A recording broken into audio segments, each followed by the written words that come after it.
चिंचवडकर नागरिकांनो, हा जो काय कारंजा उडताना प्रचंड उंच दिसतोय, हा काय महानगरपालिकेने केलेला प्रकल्प नाही, तर पिंपरी चिंचवड महानगरपालिकेच्या जलवाहिन्या शहरातील नागरिकांना पाणी पुरवठा करतात। ही समोर आपल्याला जलवाहिनी दिसते।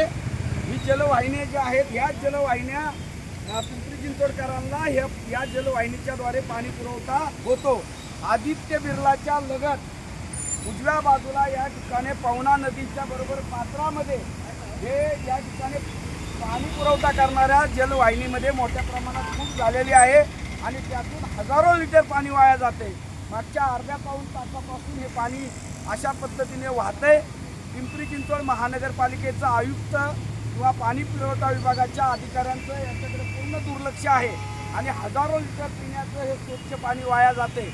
महानगरपालिकेचे आयुक्त श्रावण हार्डीकर, पाणी पुरवठा विभागाचे संबंधित अधिकारी यांनी तत्काळ याची दखल घेऊन हे या पाण्याच्या वाहिनी बंद कराव्यात आणि त्याची संपूर्ण दुरुस्ती करावी आणि हे वाया जाणारं पाणी वाचवावं, अशा प्रकारची आमची मागणी आहे।